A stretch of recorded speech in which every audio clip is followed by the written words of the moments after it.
కరీంనగర్ జిల్లా ఇల్లంతకుంట మండల కేంద్రంలోని లక్ష్మాజీపల్లి గ్రామంలో బీజేపీ సభ్యత్వ నమోదు కార్యక్రమంలో జిల్లా అధ్యక్షులు గంగాడి కృష్ణారెడ్డి పాల్గొన్నారు. తను మాట్లాడుతూ దేశం కోసం ధర్మం కోసం పనిచేస్తున్న పార్టీ భారతీయ జనతా పార్టీ అని, భారతీయ సంస్కృతి కాపాడే పార్టీ అని, యువత పెద్ద ఎత్తున పార్టీ సభ్యత్వం తీసుకోవాలని, దేశం కోసం ధర్మం కోసం అహర్నిశలు కృషి చేస్తున్న ప్రధాని నరేంద్ర మోదీకి మద్దతుగా పెద్ద మొత్తంలో బీజేపీలో చేరాలని పిలుపునిచ్చారు. ఇప్పటికే 18 కోట్ల సభ్యత్వాలతో ప్రపంచంలో అతిపెద్ద సభ్యత్వం గల రాజకీయ పార్టీగా ఉందని తెలియజేశారు. ప్రతి కార్యకర్త తమ బూత్లలో 200 పైగా సభ్యత్వాన్ని అయ్యే విధంగా వేగవంతం చేయాలని కార్యకర్తలకు దిశానిర్దేశం చేశారు. ఈ కార్యక్రమంలో జెడ్పీటీసీ శ్రీరామ్ షా, మండల అధ్యక్షులు సింగిరెడ్డి తిరుపతి రెడ్డి, మండల కోఆర్డినేటర్లు మట్టా పవన్ రెడ్డి, గుత్తికొండ రాంబాబు, కంకణాల సురేందర్ రెడ్డి, మాడ వెంకటరెడ్డి, నరసింహారాజు, సమ్మిరెడ్డి, మాడ గౌతమ్ రెడ్డి, జొల్ల సుధాకర్, ఎండి సిరాజ్ అహ్మద్ ఖాన్, ఎల్లారెడ్డి, లింగారెడ్డి, మడ్డి శ్రీనివాస్, తాళ్ళ లావణ్య, పాపిరెడ్డి, శ్రీనివాస్, రమేష్, లింగారెడ్డి, వీరన్న, ప్రవీణ్ తదితరులు పాల్గొన్నారు.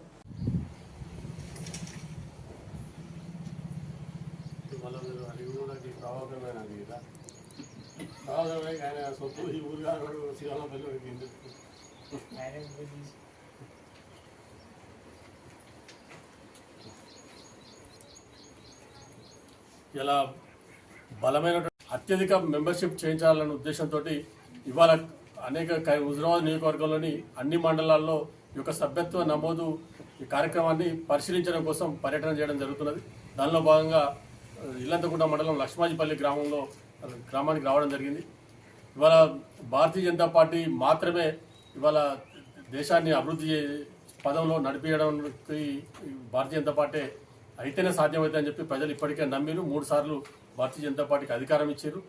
ఇవాళ రాష్ట్రంలో కూడా కాంగ్రెస్ పార్టీ అనేకమైనటువంటి 6 గ్యారంటీల పేరు మీద 420 హామీలు ఇచ్చి ఇవాళ ఏ హామీని కూడా నెరవేర్చకుండా ఇవాళ ప్రజలని మోసం చేసింది. ఇవాళ ముఖ్యంగా రైతులకు సంబంధించి కూడా రైతు భరోసా ఏదైతే కార్యక్రమం ఉందో 15,000 ఇవ్వాల్సినటువంటి ఈ ప్రభుత్వం ఈ ఖరీఫ్ సీజన్ వానాకాలం పూర్తిగా వస్తున్నది. మే నెలలో ఇవ్వాల్సినటువంటి ఇప్పటి వరకు కూడా సెప్టెంబర్ అయిపోతున్నది. ఇప్పటికి కూడా రైతు భరోసా ఇవ్వలేదు. రుణమాఫీ కూడా 2 లక్షల రూపాయల రుణమాఫీని ఏకకాలంలో అమలు చేస్తారని చెప్పినటువంటి ప్రభుత్వం ఇప్పటికీ 30 నుంచి 40% రైతులకు కూడా రుణమాఫీ చేయలేదు. ఇంకా 60-70% మంది రైతులకు ఇంకా పడిగాపులు కాస్తున్నారు. ఆఫీసుల చుట్టూ తిరిగి ఇవాళ రైతులను మోసం చేసింది ఈ రాష్ట్ర ప్రభుత్వం. ఇంకా ఈ రకంగా అనేకటువంటి హామీలు ఇవాళ మహిళలకు 2,500 రూపాయల పెన్షన్ కావచ్చు, రైతులకు 500 రూపాయల బోనస్ కావచ్చు, ఈ రకంగా రైతు కూలీలకు కూడా 12,000 రూపాయలు ఇస్తా అని చెప్పారు. ఇవాళ కౌలు రైతులకు కూడా రైతు భరోసా ఇస్తున్నటువంటి ప్రభుత్వం ఏ ఒక్క హామీని కూడా నెరవేర్చకుండా ప్రజలను మోసం చేసింది.